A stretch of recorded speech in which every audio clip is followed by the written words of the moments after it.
जरा बात करते हैं एक और अहम मामले की, और ये मामला है रियासत के वजीर आला के ऐलान का। और ये ऐलान था डिज़ास्टर मैनेजमेंट को लेकर। और जब चसोटी के मकाम पर, उधमपुर के मकाम पर या कठुआ के अंदर जिस तरीके से सूरत हाल बनी, या फिर रामबन और फिर रजौरी पुंछ के अंदर जो सूरत हाल बनी है, इसके बाद इस खबर पर इंतहाई सबकी नज़र चली गई है, क्योंकि जो गाइडलाइंस है उसे तैयार किया जा रहा है। और जो रुकूमत वज़ीर आला की तरफ से ऐलान किए गए थे, जो पैसों की बात कही गई थी, उसे भी हतमी शक्ल दी जा रही है। गाइडलाइंस डिजास्टर मिटिगेशन फंड के हवाले से तैयार की गई है, और वो तमाम मसवदा जो है वजारत ख़जाना को सौंप दिया गया है, फाइनेंस डिपार्टमेंट को सौंप दिया गया है, ताकि उसकी अप्रूवल जो है वो मिल सके।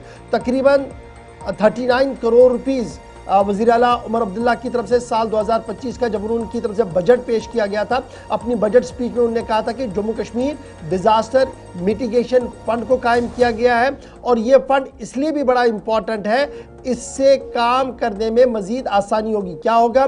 एक तो तैयारियां की जाएगी कि अगर इस तरीके का हादसा हो तो हमने क्या कुछ करना है, और फिर अर्ली वार्निंग सिस्टम के नस्ब और उस पर क़याम के हवाले से भी इक़दाम जो है वो किए जाएंगे।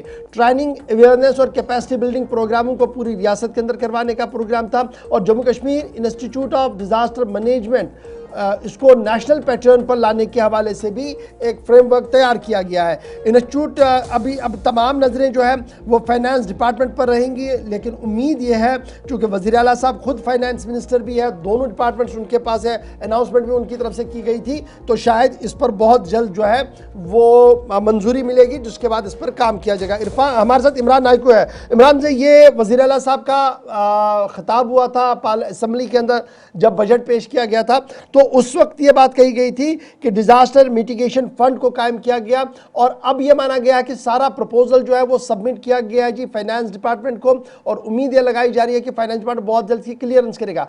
अगर ये पैसा फाइनेंस डिपार्टमेंट की तरफ से क्लियर किया जाता है, दो तीन बातें तो हमने बताई, कुल कितना फायदा इससे होगा, और क्या जो हमारा SDRF लोकल है क्या वो मजबूत होगा इससे, क्या उसको और ज्यादा ताकत काम करने के लिए मिल सकता है?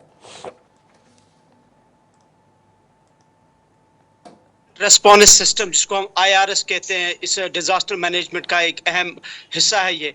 इसको मजबूत करने के लिए पूरी कंट्री में इस वक्त वर्कआउट किया जा रहा है। और लास्ट मंथ जुलाई में हमने देखा था कि SKICC में IRS पर एक डिबेट भी हुआ था, एक बहुत बड़ा प्रोग्राम हुआ था, कॉन्क्लेव हुआ था, और जिसमें एक्सपर्ट्स को बुलाया गया था पूरे नेशनल लेवल से।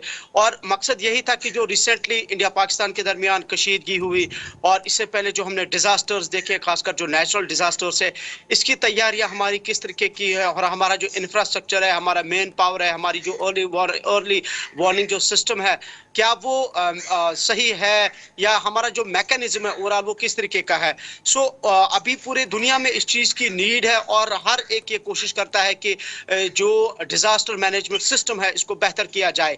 और इस सिलसिले में जैसे आपने भी कहा कि उमर अब्दुल्ला ने अपने बजट स्पीच में ही ऐलान किया था कि 39 करोड़ रुपए जो है एक बजट एलोकेट किया जाएगा डिजास्टर मैनेजमेंट के लिए, मिटिगेशन के लिए।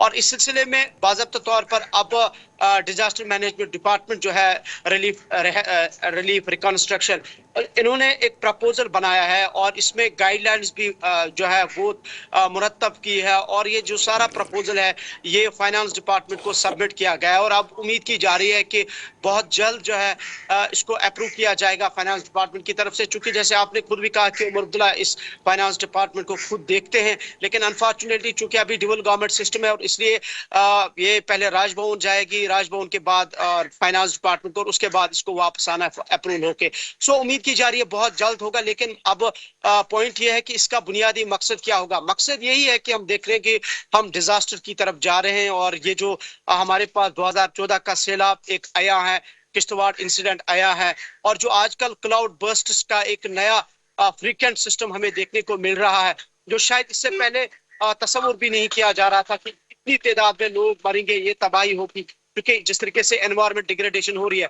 और इसलिए तबाही के बाद, डिजास्टर के बाद जो गवर्नमेंट रिलीफ प्रोवाइड करती है, उसके बाद जो गवर्नमेंट, चाहे वो एनडीआरएफ हो, चाहे वो एसडीआरएफ हो, चाहे वो बाकी इदारे हों, वो जो काम करते हैं, बुनियादी मकसद इस फंड का ये दिखाना है, था। बुनियादी मकसद इन गाइडलाइंस का ये है कि हम पहले से ही तैयार हों।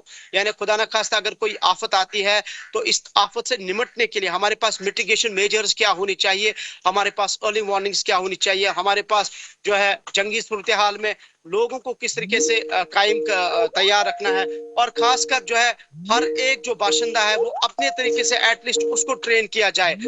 इसमें बहुत सारी चीजें हैं, पब्लिक को अवेयर करना है, इसमें इंस्टीट्यूशंस को अवेयर करना है, मैन पावर बढ़ाना है। सबसे नाइक को बड़ी हमारे बात साथ यह है ज्वाइन कि करने के लिए, अपडेट करने के लिए कि अगर ये रकूमात वागुजार होती है, अगर ये बजट एलोकेशन मिलती है तो इससे क्या कुछ फ़ायदा हो सकता है।